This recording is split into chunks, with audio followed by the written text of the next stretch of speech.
Hayırlı gün. Biz Tatarstan Respublikası Fenler Akademiyası'nın Galimcan İbrahimov ismindeki Dil, Edebiyat hem Sanat İnstitutunda hazırlanan elektron sözlüklerle bağışlanan matbuat konferensiyasına jıyıldık. Hem bizning qonaqlarimiz Safarov Rinat Tahir ulu, Tatarstan Respublikası Fenler Akademiyası Galimcan İbrahimov ismindeki Dil, Edebiyat hem Sanat İnstitutunun leksikografiya bölügi müdürü, filologiya fenleri kandidatı.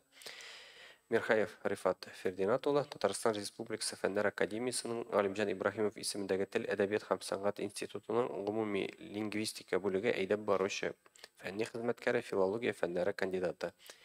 Birinci söz Rinat Tahir uluna siz aytып кетсәгез иде, менә бу сүзлекләр проекты ул кайчан шушы электрон вариантка салынды һәм соңгы арада сезнең нинди яңалыклар булды, нинди сүзлекләр өстәлде, ниндиләр өстәләчәк?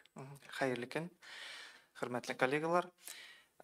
Bugünkü matbuat konferensiyası bizning elektron sözlükler deb atalsa da, biz umumiy planda institutda işlengen elektron proyektlarını alır biraz күрсәтергә чагылдырырга ниятләп килдек. Шуңа күрә мин баштан мөмкин булса sözlüklerden түгел, башка проекттан сүземне башламакчы булам.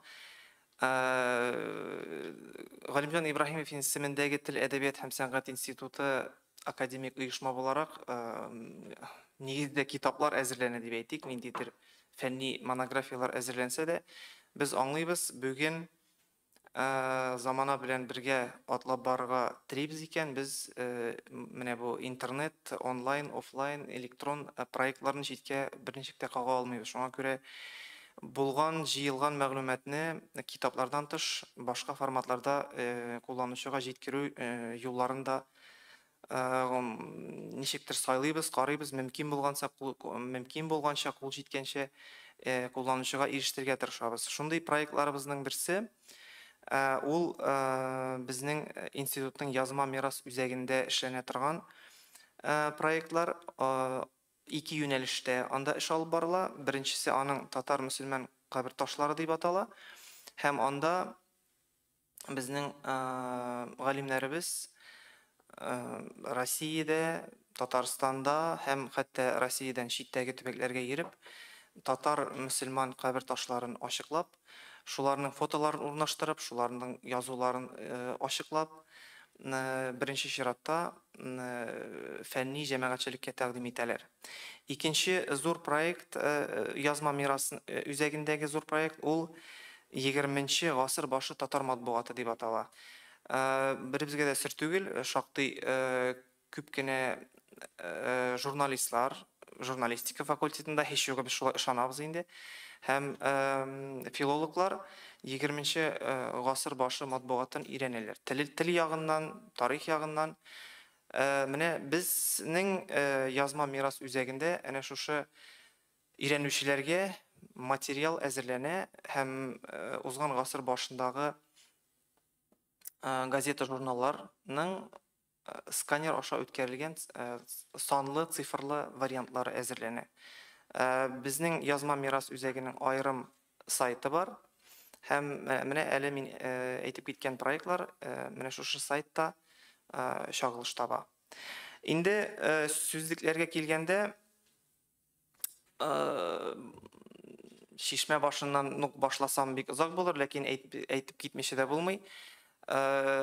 Ибраһимов институты 39 елда оештырылганнан башлап, беренче көннәреннән үк анда сүзлекләр төзүгә аерым игътибар бирелә.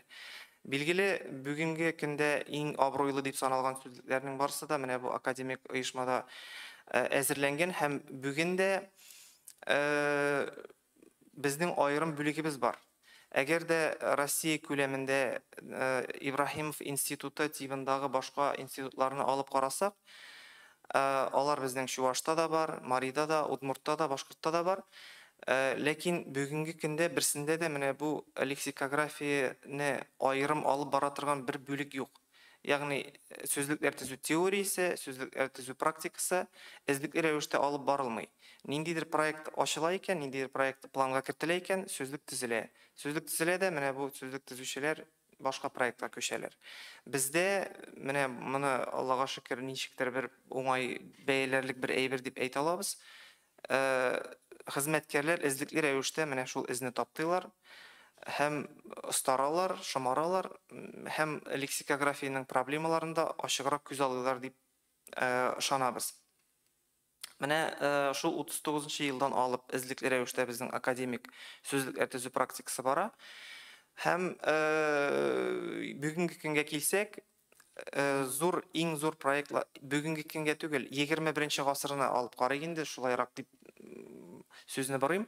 21-нче гасырны алып карасак, менә бүлек хезмәткәрләре тарафыннан яки бүлек хезмәткәрләренең турыдан-туры катнашы белән 50-дән артык сүзлек төзелгән. 23 ел, 22 дип әйтик инде, 22 ел дәвамында институтның лексикография бүлеге хезмәткәрләре тарафыннан 50-дән артык сүзлек төзелгән. Аларның барысында әйтеп китүнең мәгънәсе юк, кирәге дә юк. Аларның күбесе лингвистик сүзлекләр, ягъни махсус телчеләр өчен төзелгән сүзлекләр һәм киң катлау укучыга бәлки кызык та түгелдер.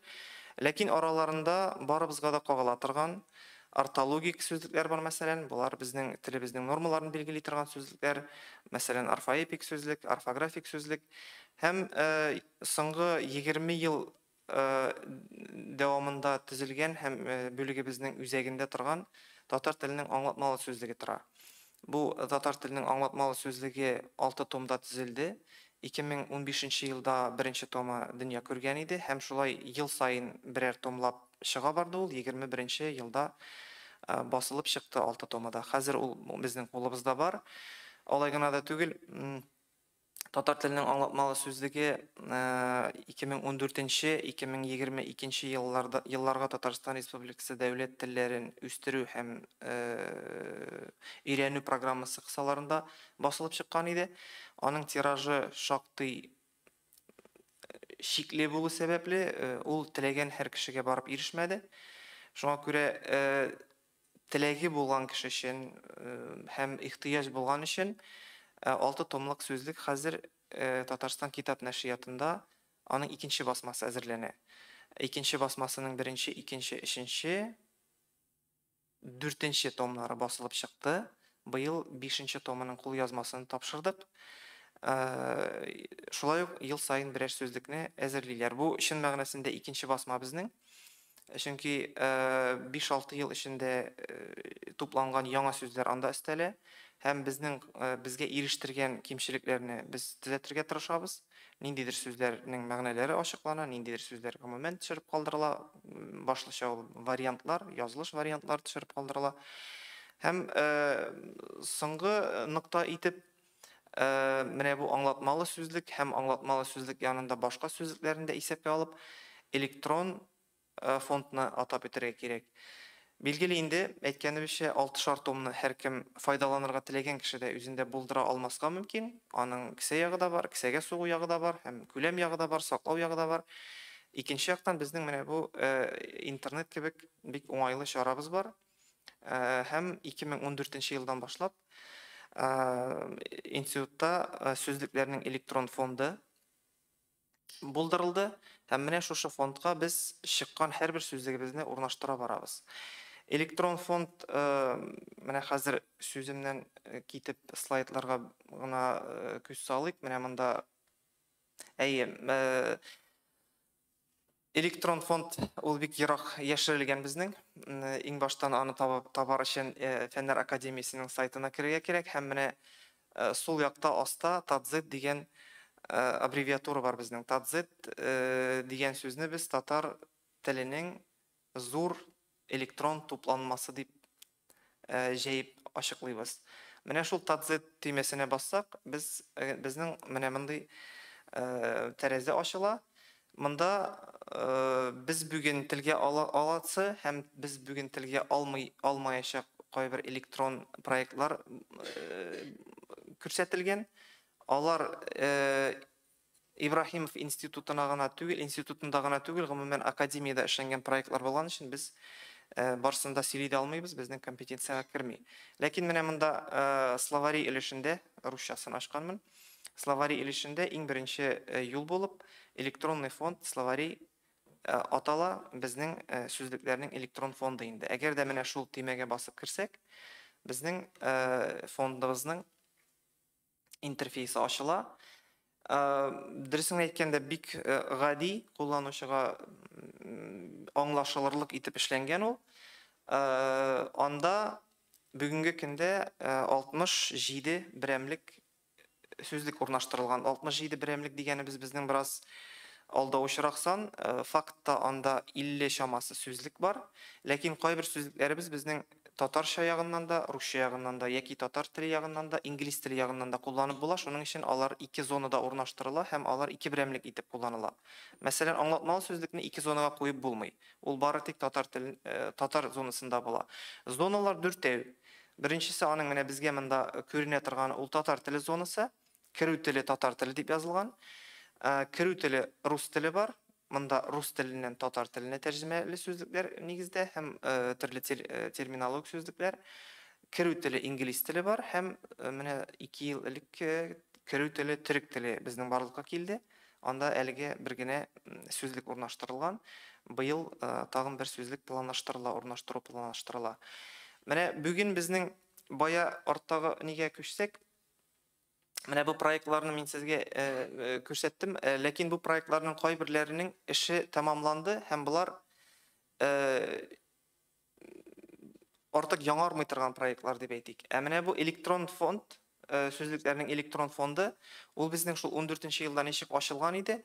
Анда ел сайын 5-6 яки бик зур күләмле булса 4 сүзлек урнаштырыла һәм аны ким дигәндә 30нчы елга кадәр тулыландыру каралган.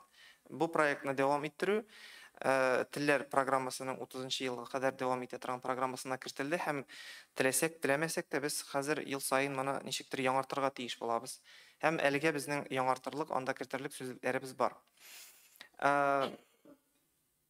Нигездә әллә нәрсә күрсәтерлек ниндидер мисаллар сезгә балалар түгел сездә инде, ләкин менә маҗара сүзен генә мин сайлап алдым. Мисал өчен, әгәр безгә татар зонасыннан маҗара сүзен эзләргә кирәк икән, без аны эзләү юлына кертәбез һәм нинди сүзлеккә бу сүз теркәлгән, ул барсыннан да килеп чыга. Менә безнең беренче юлда татар теленең аңлатмалы сүзлегеннән чыга ул, аның аңлатмасы һәм без күрәбез 3 юлдан артык икән ул, анда димәк бу сүзлек мәкаләсе зур, аны аерым ачарга мөмкинлек бар. Уң якта аста сүзлек мәкаләсе дип язылган. Шулай ук без аның орфоэпий сүзлегеннән әйтелешен күрәбез, татарча инглизчә сүзлектән күрәбез, татар теленең орфографик сүзлегеннән күрәбез, этимологик сүзлектән аның килеп чыгышын күрәбез. Бу очракта ул безнең гарәп алынмасы икәнен күрсәтә. Аннан соң 13нче елдагы чыккан аңлатма сүзлектән һәм татарча, русча сүзлектән күрәбез. Ягъни бу маҗара сүзе нинди сүзлеккә теркәлгән, шул сүзлекләрдән бөтен мәгълүмат монда чыга. Монда башка мөмкинлекләр дә бар. Дөресен әйткәндә, мәсәлән, М хәрефенә башланган сүзләр генә кызыксындырса, без аларны да таба алабыз. Аны инде кызыксынган кеше үзе кирип, инструкцияны укып карый ала. Монда яңалыкларга килгәндә, бер яктан мин сезгә әйттем, фондка ел сайын 4-5 яңа сүзлек кертә барабыз дип. Ләкин сүзлекләр гел кабатлана торган сүз булса, тапталган сүз булса да шуны әйтим, кәгазь сүзлек дөньяга чыга икән, ул инде үлә башлый дигән сүз, ул картая башлый дигән сүз. Менә былтыр чыкты ул, анда без яңа сүз кертә алмыйбыз. Сүзләр көн сайын туып тора. Галимнәрнең исәпләвенчә, инглиз телендә мәсәлән, көненә 4-5 сүз туа дип әйтәләр. Рус телендә 2 сүз туа дип әйтәләр. Ягъни барлыкка килә, каяндыр алына яки ясала. Без татар телендә елына көненә бер генә сүз туа дип әйтсәк тә, димәк былтыр чыккан сүзлеккә без инде 300гә якын сүзне теркәмибез дигән сүз. Менә бу ситуацияны ничектер юллау, рәтләү максаты белән быел без, Аллага шөкер, җитәкчелек белән дә аңлашып, менә мондый аңлатмалы сүзлеккә актуаль материаллар дигән бер берәмлек керттек. Бу берәмлек үзе аерым сүзлек рәвешендә әле эшләнмәде, ләкин бу безгә көн сайын булмаса да инде ничектер берничә айда җыелган материалларыбызны кертә барырга мөмкинлек бирә. Ягъни, менә зур вакыйга булды икәндер, шул вакыйга бәйле яңа терминнар барлыкка килде, яки яңа сүзләр, яңа лексемалар бигрәк тә журналистлар тарафыннан иҗат ителде икән. Без аларны теркәп куябыз. Элек без аларны теркәп куяйдык та, ул шул блокнотта яңа сүзлек чыкканчы шунда тузан җыеп ята иде. Хәзер без менә моны эшкә җигә башладык. Һәм яңа сүзләр яки яңа сүзләр генә түгел, ниндидер сәбәпләр белән иске сүзләргә кирмичә калган, шактый безгә таныш сүзләрдә менә бу актуаль сүзлеккә хәзер теркәлә башлады. Менә мисал өчен мин аны сезгә ачтым, иң истәге нәрсәдә инде үзектә кисемтәдә менә шул аерым шул сүзлекне генә активлаштырдым. Зәңгәр белән күренә ул сезгә, зәңгәр тамга белән. Шул сүзлектән мәсәлән А хәрефенә кирәкле сүзләр миңа кызыксындыра икән. Мин А хәрефен язам, йолдызчык куям да, А хәрефенә булган бөтен сүзләрне миңа тизеп бирә ул. Ләкин теге миңа бөтен сүз кирәк булса дип әйтәм инде мин. Менә шул сүзлекләр арасыннан, шул сүзләр арасыннан мәсәлән үзебезнең 6 томлыкка да аккаунт сүзе кирмәгән булган икән. Менә аккаунт сүзен кертик. Хәзер ул инде ничек тә булса лексикографик чыганакларда теркәлгән булып санала. Һәм яңалыгы тагын шул. Яңалык дип әйтмим инде, бу кулланучыга бик мөһим түгелдер дә, ләкин без моның теркәлү елын да күрсәтә барабыз. Бу үзебез өчен дә файдалы һәм киләчәктә телне өйрәнүчеләр өчен дә конкрет сүзнең татар телендә кайсы елда барлыкка килгәнен дә күрсәтә торган бер белешмә булыр дип уйлыйбыз. Ялгышмасам. Менә бу гомуми мәгълүмат, моны мин сезгә укып торуның кирәге юк. Бу безнең фондта да бар. Инструкция дип әйтергә дә була һәм фондның төп максатларын да аңлатырга була. Тагын бер шундый кызык әйбер бар. Үзебезгә безнең ниндидер кайта авазлар кайтып тора, ниндидер сүзләр әйтелеп тора. Без менә бу электрон фондта санагыч куйдык һәм көн сайын 500-гә якын кеше, тәүлегенә 500-гә якын кеше моннан файдалана. Татар ресурсы өчен без аны шактый зур күрсәткеч дип саныйбыз. Нигездә тәрҗемәчеләр файдалана, нигездә нәшрият редакторлары файдалана дип уйлыйбыз. Чөнки нәкъ шулардан безгә ниндидер сораулар килеп тора. Мәсәлән, шундый сорауларның берсе: ни өчен бер үк сүзнең төрле язылышы теркәлә? Яки ни өчен төрле сүзлектә бер үк сүз төрлечә язылган һәм ул шул ук бер үк фондта күрсәтелә? Менә мондый сорауга безнең үзебезнең бик катгый җавабыбыз бар, дөресен әйткәндә. Менә ул җәмәгатьчелеккә ничек барып ирешә, ничек аны аңлау, кабул итү ничек була, анысын әйтә алмыйм. Ләкин сүзлек нинди чорда төзелсә, ул шул чорны чагылдыра. Әйтик, 80-нче елларда төзелгән дә 90-нчы елда басылган, 90-нчы елларда төзелгән дә 2000-нче еллар башында басылган икән сүзлек. Менә ул шул чорда эшләгән, шул чорда теоретик ниндидер хезмәтләргә таянган галимнәрнең фикерен чагылдыра. Без бүген берничек тә Каюм Насыйриның нормаларына таянмаган кебек, искергән сүзлекләрнең нормасына да таянмыйбыз. Шуңа күрә, әгәр дә кулланучы буларак сезгә сүзнең кайсы язылышын алырга кирәк дип сорау туа икән сездә, мин сезгә әйтәм, бүген иң соңгы, иң яңа сүзлек дип без аңлатмалы сүзлекне саныйбыз һәм 2017 елга орфографик сүзлекне саныйбыз. Менә бу ике сүзлек башкалардан өстен тора дип уйлыйбыз, чөнки булар яңалык, иң соңгы, иң яңа сүзлекләр. Һәм аларга ниндидер үзгәрешләр кертелгән икән, алар иске язуга каршы килеп ниндидер вариант тәкъдим иткән икән, димәк авторлар моны ничектер үзләре аша үткәргәннәр, ниндидер тикшеренүләрдән соң шундый нәтиҗәгә килгәннәр. Әгәр дә инде орфографик сүзлектә аңлатмалы сүзлектә бер-берсенә каршы килә икән, бу очракта кайсы соңгы басылган, шунысы авторитетлы булып санала. Без бүген ни кызганыч, Азәрбайҗаннар практикасына барып җиткәнебез юк. Азәрбайҗанда закон нигезендә 5 елга бер сүзлек чыгару, орфографик сүзлек чыгару гамәлгә куелган һәм яңа сүзлек чыккач, ул автомат рәвештә искесен гамәлдән чыгара. Ягъни 2015 елда мәсәлән орфографик сүзлек чыккан икән, 20 елга кадәр аннан файдаланалар. 20 елда яңасы чыга да, искисен китапханәгә тапшыралар да шуның белән вәссәлам.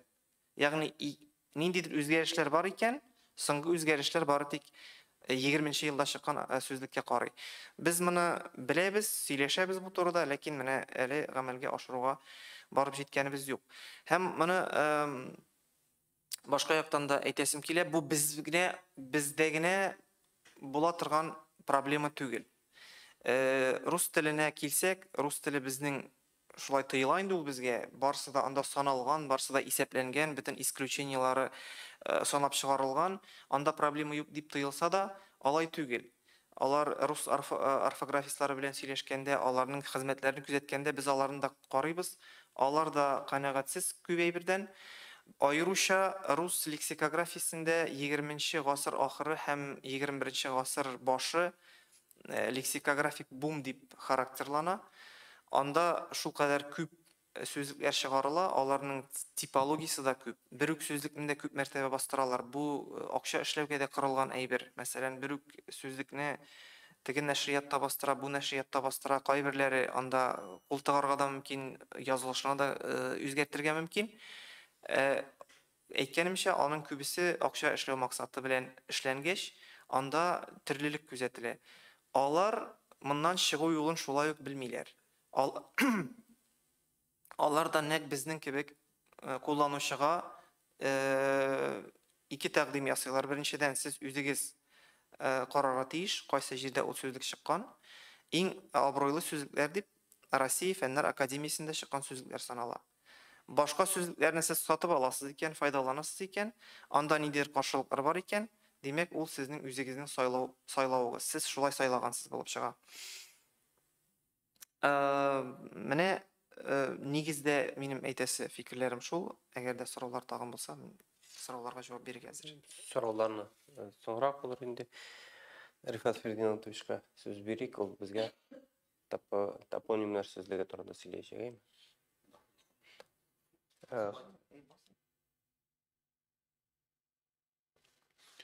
Hayırlı gün. Татарстан Республикасы топонимнары каталогын төзү эше Татарстан Республикасы Фәннәр Академиясының Галимҗан Ибраһимов исемендәге Тел, әдәбият һәм сәнгать институты тарафыннан 2014-2022 елларга Татарстан Республикасы дәүләт телләрен һәм Татарстан Республикасында башка телләрне саклау, өйрәнү һәм үстерү дәүләт программасын гамәлгә ашыру кысаларында алып барыла. Бүген көндә ул безнең коллега әйтеп үткән Академия сайтындагы Тадзет электрон сүзлекләр платформасында урнаштырылган. Әйтергә кирәк, Татарстан Республикасының топонимнар системасы 1000 еллар дәвамында катлаулы географик, тарихи һәм лингвистик шартларда бирегә дөньяның төрле тарафларыннан күчеп утырган үзара тугандаш һәм тугандаш булмаган халыкларның үзара катнашуы, бирегү нәтиҗәсендә формалашкан. Һәр миграцион дулкын үзеннән соң үзенчәлекле атамалар катламын калдырган. Бу үз чиратында әлеге өлкәдә комплекслы фәнни тикшеренүләр уздыруны сорый. Татарстан Республикасының топонимнар каталогы да беренче чиратта нәкъ менә тел байлыгының аерылгысыз бер өлешен тәшкил иткән һәм үзендә халыкның тарихи үткәне белән бәйле вакыйгаларның эзләрен, аның әйләнә-тирә дөньяны күз алдында үзенчәлекләрен чагылдырган топонимик лексиканы теркәү, аны фәнни яктан өйрәнү, әлеге фондны киң халык катламнарына таныту максатын күздә тотып эшләнә. Шуның белән бергә ул дәүләт һәм муниципаль хакимият органнары хезмәткәрләре, башка оешмалар һәм вакытлы матбугат вәкилләре эшчәнлегендә дә файдалы булыр дип көтелә. Бүген көндә каталогка Татарстан Республикасындагы барлык торак пунктларның һәм күпчелек географик объектларның атамалары кертелде. Ул үзендә аңлатмалы энциклопедик, тарихи этимологик һәм норматив белешмә сүзлекләренең принципларын берләштергән комплекслы сүзлек формасында төзелә. Әйтергә кирәк, әлегә мондый төр сүзлекләр күп түгел. Булганнары да үзләрендә топонимнар турындагы барлык төр мәгълүматны да чагылдырмый. Проектның әһәмияте дә нәкъ менә югарыда күрсәтелгән моментлар белән билгеләнә. Топонимнар турындагы мәгълүмат каталогта сүзлек мәкаләләре формасында бирелә. Алар үз эченә атамаларның төрләре, аларның татар һәм рус телләрендә бирелеше, атамаларның башка шул исәптән халык телендә сакланып калган вариантлары турындагы, алар атап килгән объектлар белән бәйле физик, географик, административ территориаль, икътисади, тарихи һәм мәдәни характердагы мәгълүматны чагылдырган пунктларны ала. Әлеге пунктлар менә бу сезнең каршыдагы слайдта чагылыш таба.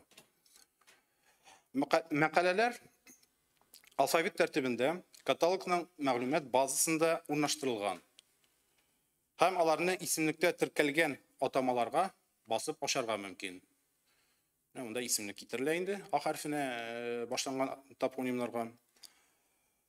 Моннан тыш әлеге мәгълүматны бу шушы каталогка кертелгән мәкаләләрнең бер үрнәк булып тора. Андагы мин алда санап кителгән пунктлар белән бәйле мәгълүмат чагылыш таба.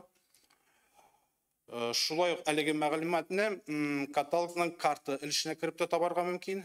Менә күз салсак, бүгенге көндә инде шушы каталогка кергән топонимнар үзләренең таралыш чикләре буенча Татарстан Республикасының чикләрен күрсәтеп торалар инде. Әлбәттә, эш әле алга таба да дәвам итәчәк һәм бу елдан башлап әлеге каталогка Россия Федерациясының башка регионнарындагы татар авыллары атамалары һәм аларның тирәсендәге микротопонимнар да кертелә башлаячак. Моннан тыш проектның әһәмияте турында сүз алып барганда, аның белән чит ил галимнәрендә кызыксынуын әйтеп үтәргә кирәк. Айрым алганда ул бөтен төрки дөньяда фәнни тикшеренүләр алып баручы халыкара төрки академия вәкилләренең игътибарын үзенә җәлеп итте һәм киләчәктә әлеге оешма белән төрки топонимнар каталогын төзүне күз уңында тоткан уртак проектка чыгу планлаштыра. Кыскача әйтергә теләгән әйберләр шулар. Яхшы. Игътибарыгыз өчен рәхмәт. Мин гафу сораулар булса, монда истәп кенә әйтмәкче булам. Һәр телнең топонимикасы, топонимнар системасы ул иң борынгы катлавын тәшкил итә һәм шуңа күрә татар дип әйтәбезме, төрки дип әйтәбезме, топонимнарда ул телне өйрәнүчеләр, тарихны өйрәнүчеләр өчен бик бай материал. Һәм аның нәкъ менә лексик ягы. Шуңа күрә менә коллега әйтеп китте, безнең шактый шикләнгән Татарстан Республикасы белән шикләнгән генә проект булса да, без аны быел Татарстаннан читтәге Башкортстан, Оренбург яклары, гомумән Идел, Урал төбәген тикшерүне күз уңында тотылса да планнарда, менә ел башында шуннан да Казакъстаннан тәкъдим килде. Алар менә бу проектның эшләнешен, аның методикасы белән кызыксынып, гомумән дөньяда җир йөзендәге барлык төрки топонимнарны төзү проектына алынырга уйлыйлар. Монда инде һәрбер төрки халык үзенең өлешен кертергә тиеш булачак. Һәм менә бу киләчәктә нинди зур әйбергә килеп чыгасын без әле үзебездә күз алдына китермибез, ләкин проект буларак бик зур менә дөнья күләм проект икән ассызыкласым килде. Бу кемнәр чыкты сезгә шушындай тәкъдим белән? Казакъстаннан Төрки академия чыкты. Ләкин Төрки академия дигәнебез ул безнең Казакъстанда гына оешкан түгел, аның штаб-квартирасы Казакъстанда иде. Быелдан башлап, ялгышмасам, ул Азәрбайҗанга күчә. Ул шундый 5 елга берме, ничә елга бер Төрки республикаларының берсеннән берсенә күчә торган Төрки академия. Безгә килмәйме? Әйтә алмыйм. Әй, сорау. Микрофонга. Хәерле көн, Татар информ Гөлүзә Ибраһимова. Менә татар телендә якынча әйткәндә дип әйттегезме, кенә бер сүз барлыкка килә. Менә узган елны дип әйтик инде, нинди яңа сүзләр бар? Бу инде башка телдән алынып тәрҗемә ителгән түгел, ә менә татарның үзендә барлыкка килгән сүзләр. Мисал китерә аласызмы? Мисал китерә алам, ләкин менә андый әйберләр бездән дә сорыйлар. Әйтик, ни өчен алар шундый аз, ни өчен алар әйләнешкә кереп китми дип әйтәләр. Аның сәбәбе беренче чиратта, беренчедән алар шактый ясалма, ягъни алар кемдер тарафынан уйланып табыла икән, алар китми, әйләнешкә керми. Монда 30-нчы ел, 20-нчы еллар дөресрәге мисалын китерә алам. Ул вакытта да сәяси вакыйгалар үзгәрү сәбәпле теге гарәп сүзләрен чыгарабыз телдән, яңа сүзләр кертәбез дип шактый гына сүзләр уйланылган. Бездә генә түгел. Шул чорда башка төрки халыкларда да бар. Ләкин мин кычкырып кына менә ниндидер ул вакытта кирип киткән сүзләрне әйтә алмыйм. Йыгынты сүзе генә булмаса. Менә тәэсир сүзен алыштырган йыгынты сүзе бездә шактый хәзер еш кулланыла, без аны аңлыйбыз. Ә менә төрек телендә һәм бу милли мәгарифкә бәйле әйбер. Әле ул чорда да кертеп җибәрә алмаганнар бик, чөнки ул вакытта татар мәктәпләре дигән әйбер юк, бөтенсе татарча укый дип әйтергә була татар халкының. Ул вакытта да менә дәреслектә, китапта кабатланган әйберләр дә бик алай кирип китмәгән. Төрекләр дә кирип киткән. Мәсәлән, төрекнең мәктәп сүзеннән баш тарткан, окул сүзен китереп керткәннәр, шипши ясалма сүз, оку сүзеннән ясалган. Ләкин менә беренче сыйныфка кергән баланың шуны тукый, бүген аларга ул ясалма сүз кебек тыелмый. Бездә проблема бар, чөнки безнең өстебездә нәрсә әле теге дамокл кылычыл дип әйтәләрме, балтасы дип әйтәме, булып рус теле тора. Без инде хәзер телибезме, теләмибезме, бөтен татар телен менә шул татар теле, рус теле бүрәнкәсенә турылыйбыз. Туры килмәгән әйберләрне дә шунда турылыйбыз. Шуңа күрә тискәре күренеш бу. Яңа сүзләребез дә күпчелеге чиракта рус теленә бәйле барлыкка килә. Булар я калькалар, я рус теленеке булмаган алынмалар. Шундый күптәннән килә торган бер күренеш бар. Алынма русча яңгырамый икән. Димәк, без аны алалабыз. Инглиз телеме ул, инглиз теленнән кергәнме ул, анда француз теленнән кергәнме? Имеш ул русча түгел. Моны бик кызык итеп бер вакытта сүзлекчеләрнең иренүеннән килә дип әйтәләр. Аны былай дип санаучыларга менә шул 6 томлыкны ачып карарга киңәш итәм. Анда 70 меңнән артык сүз, 10 меңнән артык фразеологизм теркәлгән. Менә анда яңа сүзләр дә юк түгел. Мәсәлән, исемә төште аяк киемлек дигән сүз.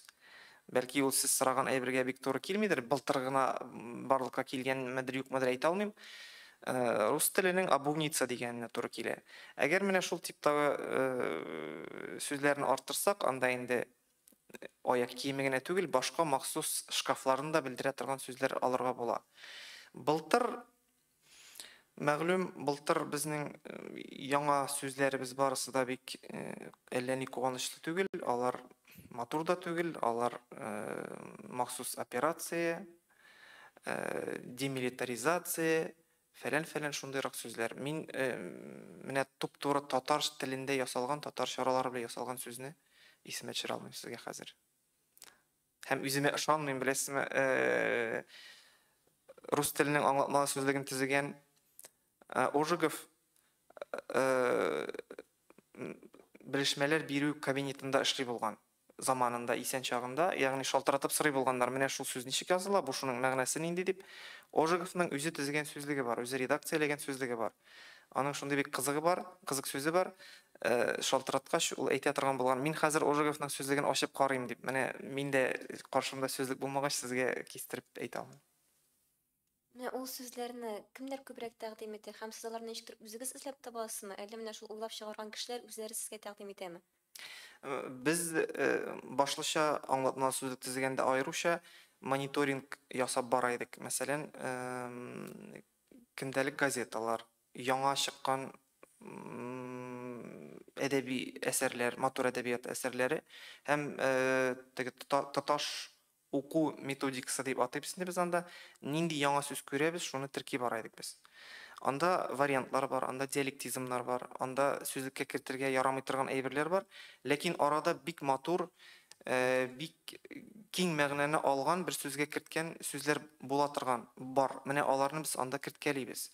Һәм яңа сүзләр уйлауда лексикографлардан бигрәк журналистларның роле алдарак дип уйлыйм мин.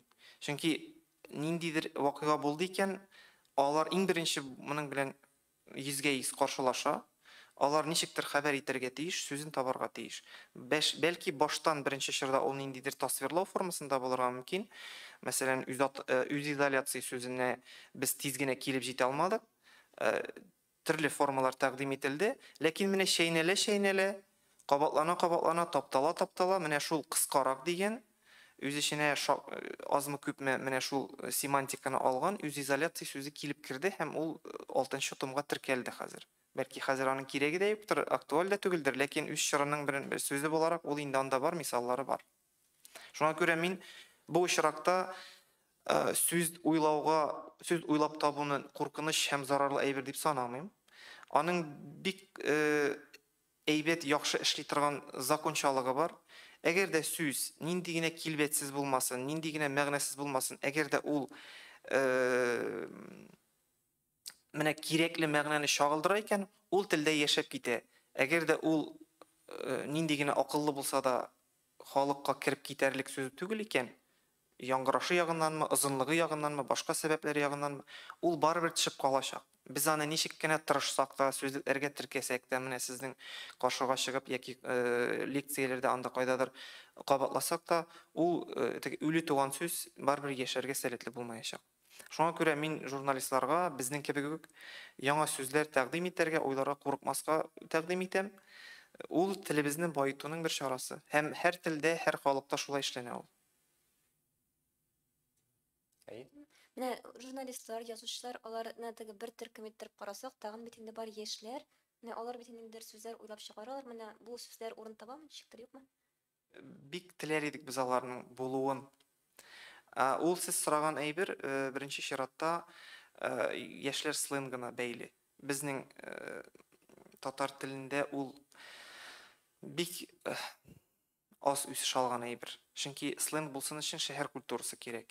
Шәһәрдә кеше татарча аралашкан очракта җыелып, ниндидер үзләренә кызык тапканда, ниндидер әйберләрне белдергәндә, булган сүзләрне бозыпмы, ниндидер шаярудан килеп чыккан яңа сүзләрне активлаштырсалар, менә ул сленг барлыкка килә. Ләкин безнең шәһәрдә татар теле ул дәрәҗәдә кулланыла дип әйтә алмыйм мин.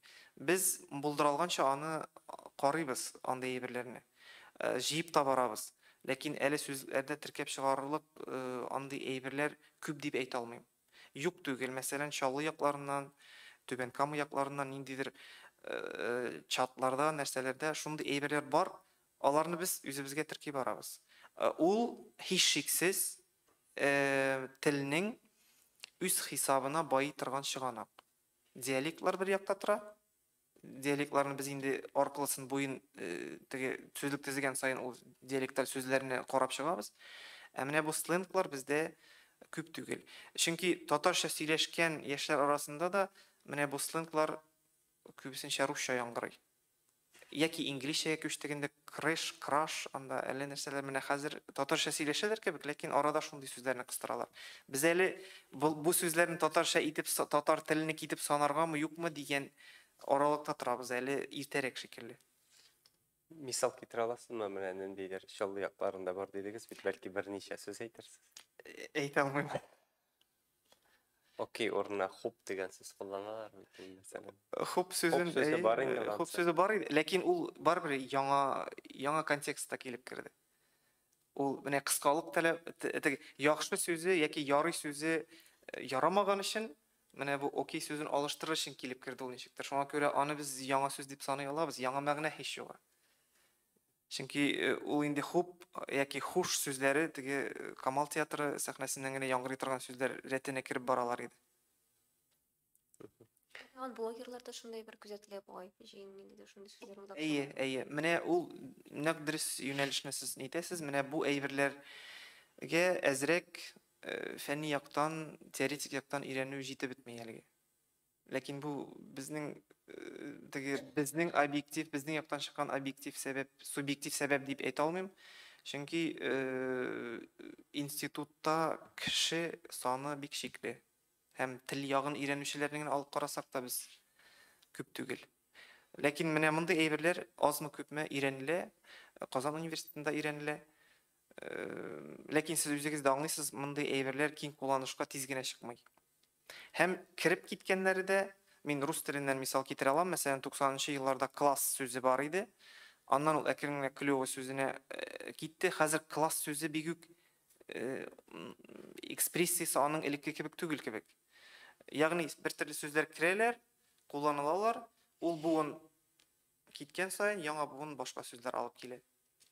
Ну бу рус һәм иркен буыннан буынга табигый рәвештә тапшырыла торган сүзләр дә бар бу. Шәһәр культурасы булган телләр дә бар. Mesela var mısın?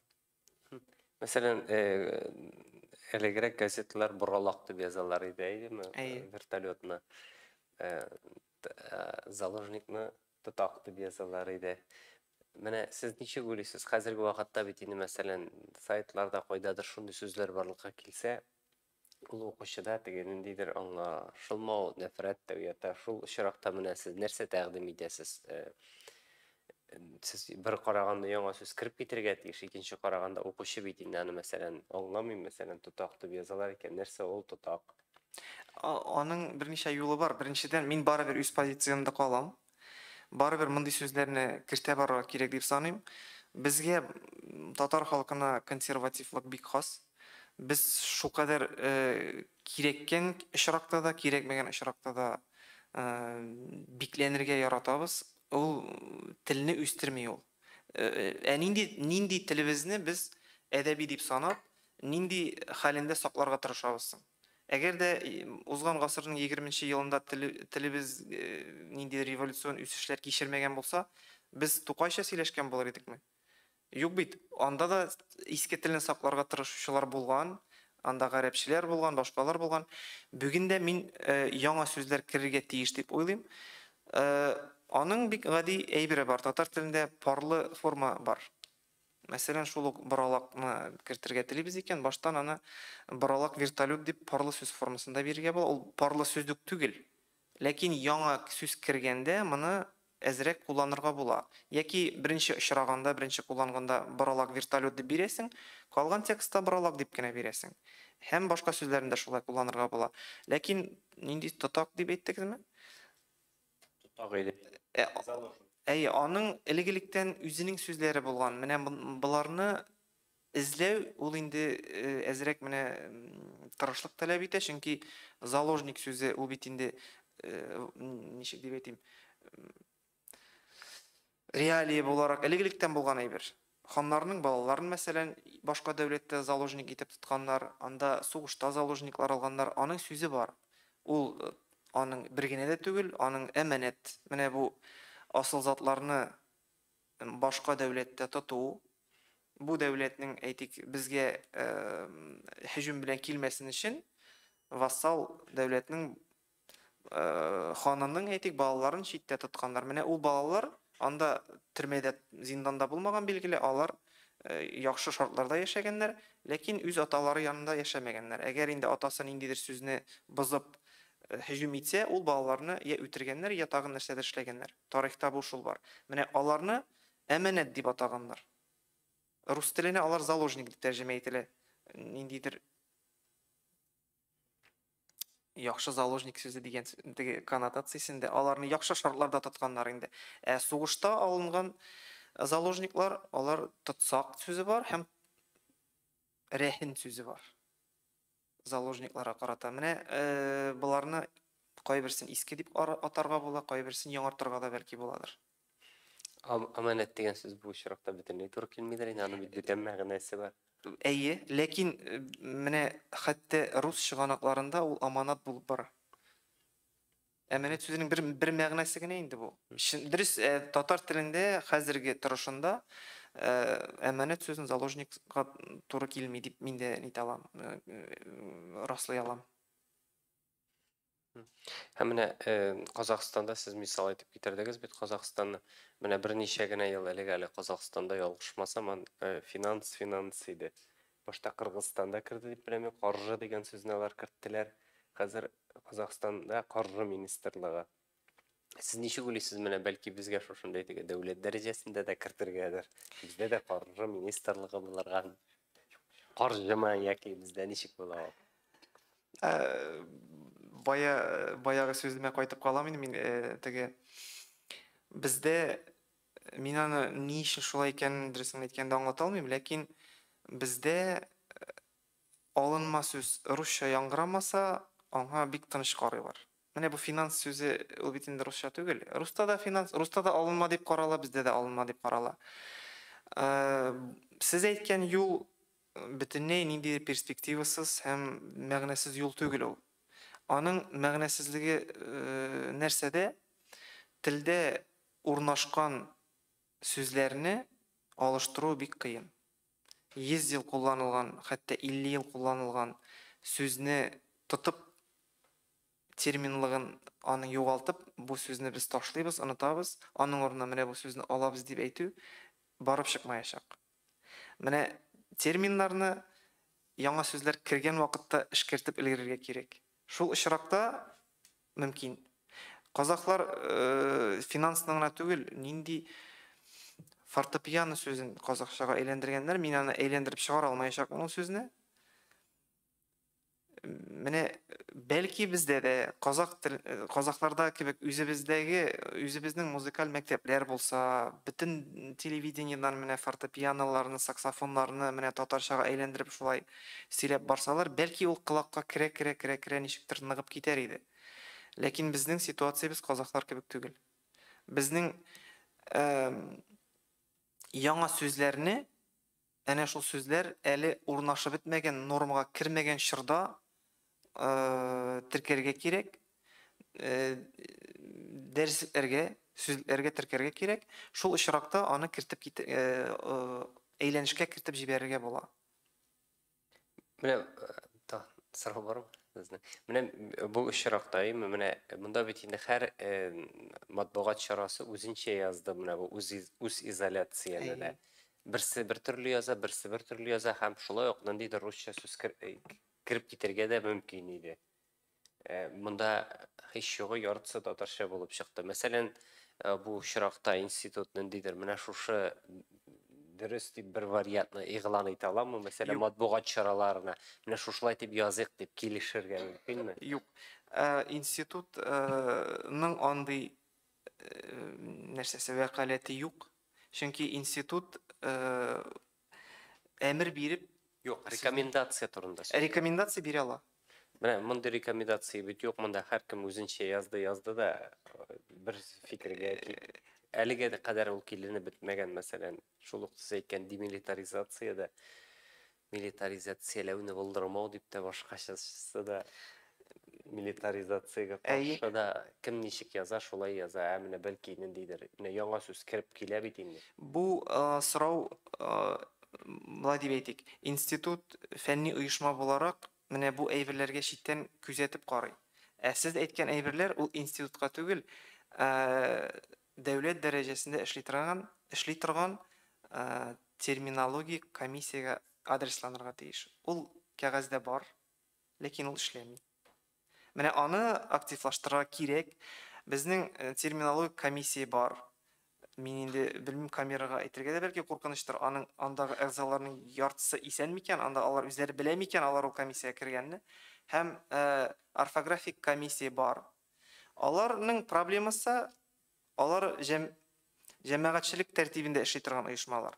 Ягъни эштән соң кайчандыр 6-да 7-дә мин баланы бакчадан алып кайту урынына мин комиссия утырышына барырга тиеш. Менә бүген бармыйм, иртәгә бармыйм, аннан бер кем дә бармый башлагач комиссия эшләми башлый. Мин орфографик комиссиясенең бер утырышында да булганым юк. Гәрчә орфографиягә кагылышым булса да. Һәм тагын бер сорау сезгә. Моны язмагыз бер кая да. Без туры эфирдә. Һәм Юлдаш газетасы турында, менә Юлдаш газетасы шундый проекты дип әйтим, юнәлеше бар иде инде, шундый үзенчәлекле. Әйтик инде безгә элекке заманда рус теленнән татар сүзләре барлыкка килгәндә, алар татар теленең кагыйдәләрен исәпкә алып кертелгән. Бревно бүрәнә булып кергән, каза кәҗә булып кергән, шулай бит инде. Менә алар шулай итеп газетада язалар. Тили, сез укыйсызмы аларны? Тили бизар дип, мәсәлән, коллоп дип. Бер караганда ул теге, мәсәлән, Саха халкында шулай ук. Алар хаттан да якутск сүзендә үзләренчә язганнар, менә әйтергә чиксәң, дароба дип язалар, здарованы менә мәсәлән. Бәлки бу дөрес алымдыр мәсәлән. Безгә дә камера дип языргадыр мәсәлән бәлки. Бу юл белән гарәп графикасыннан латинга күчкәндә шундый юлны сайлаучылар булган. Хәтта ул чорда 31-нче елдамы орфографик сүзлек тә бар. Бик кызык ул аны укырга. Мәсәлән, е хәрефе русча яңгыраган хәрефе бөтенләй алынмаган. Менә сез әйтмеши телевизор дип язылганмы? Бәлки шулайдыр да. Ягъни ысулы шундый булган.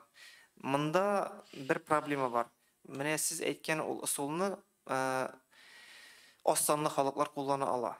Диалектлары күп булган, зур территорияда яшәгән, ягъни татар халкы кебек бер милләткә андыйны куллану дөрес юл түгел.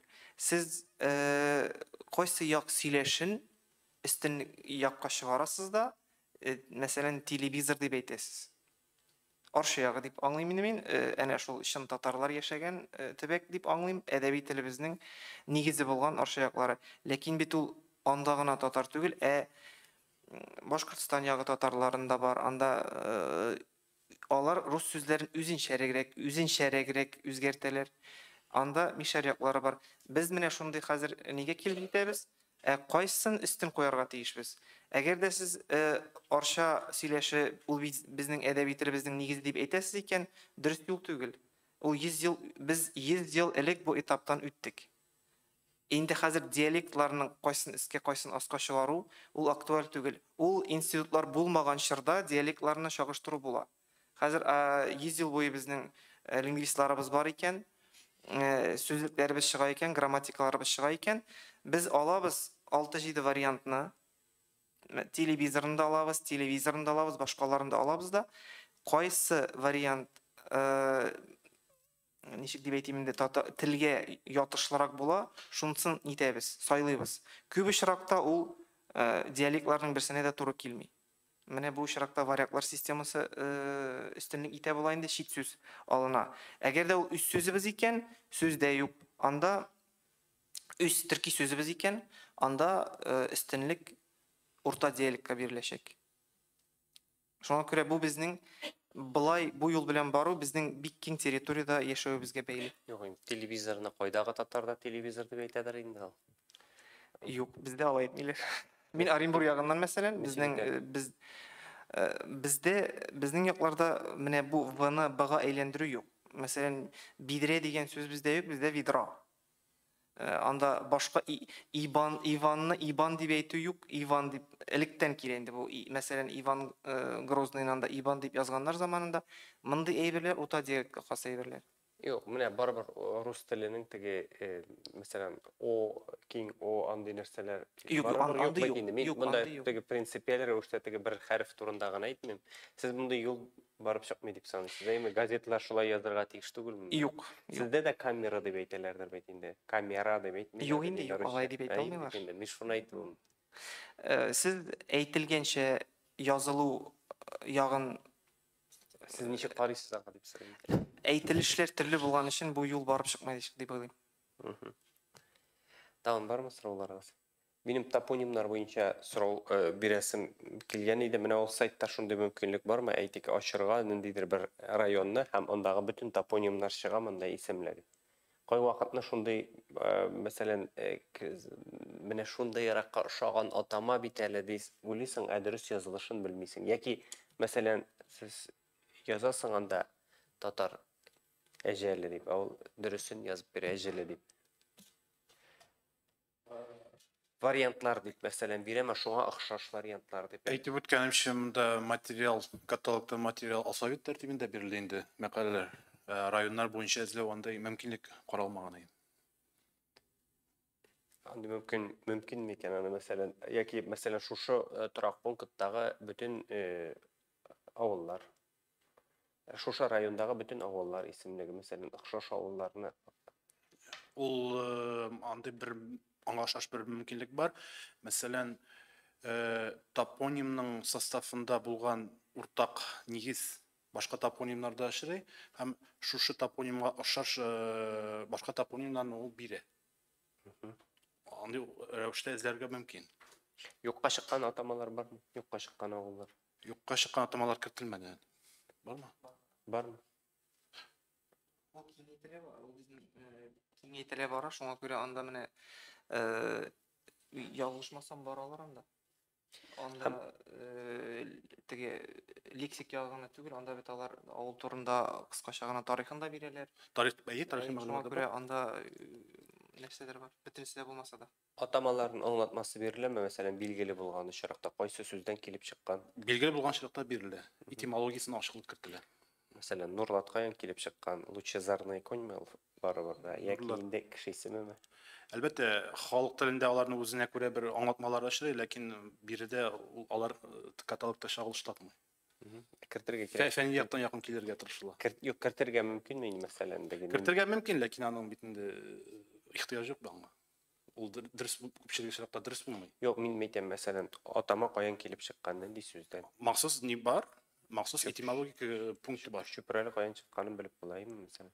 Юк, ул бөтен топонимнарның этимологиясе күрсәтелми анда. Бүгенге көнгә ачык этимологиясе ачыкланган топонимнарда бар. Аңлашылды. Афитегез, иске авыллар бар дидегез, то есть юкка чыккан инде. Шулып киткән елгалар, менә алар ага ничектер анда язу кертеләме? Менә ул хәзер юк дигәнрәк инде. Аңлатма биреләме? Анда аңлатмалар юк, бирелмәй.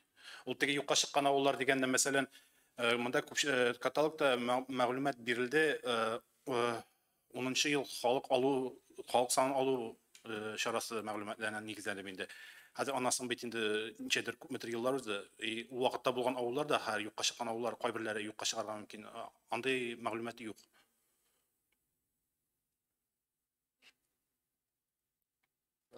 Тилек тәкъдимнәрегез. Юк. Рәхмәт. Рәхмәт барыгызга.